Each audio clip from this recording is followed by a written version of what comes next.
I just wanted to check in really quickly and talk a little bit about self-worth.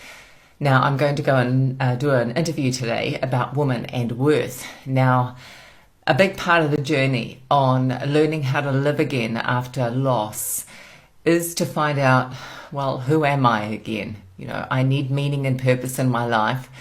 But a big part of that is looking at my identity. You know, once upon a time, we were married, we were part of a couple, and that's no longer the case. We're now on our own, we're single, and it's about starting to embrace who we are as an individual, to develop a level of self-worth that just comes from within, to develop that self-love that no matter what wind blows on us in the future, that we have enough strength, that we have enough resilience and belief in ourselves that we will deal with it. We often say, oh, life is a challenge, or I've got another challenge. I'm going to ask you to reframe that and use different language. Let's look at it as an opportunity. Let's look at this, even amongst the grief, even amongst the sadness and the loneliness, to look at an opportunity, even if it is just a day at a time, to access that part of us that is worthy, that inherent worthiness that we were born with.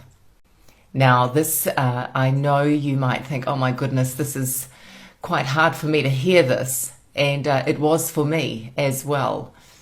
However, I never forgot it, and I knew that it had to be part of my journey, and when I was ready, I delved in. I had to really start finding that part of Tanya who was there before I was a married person, when I was just growing up and learning about myself.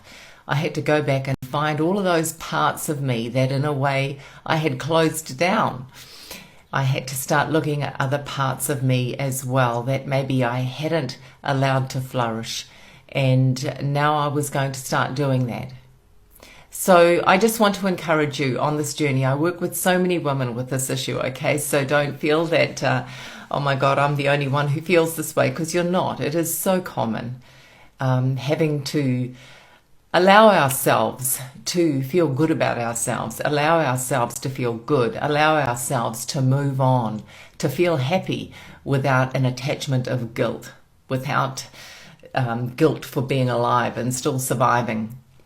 So anyway, I hope that in some way this has touched you in some way to know that it's okay. It's okay to live again. It's okay to smile again.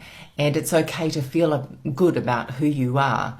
I mean, what's the choice, right? I mean, we can either choose to feel good and be in a beautiful state, or the alternative is to suffer for the day. And one day at a time, I'm going to ask you to make the choice to be happy and to love who you are and to see all the goodness in your day just for today.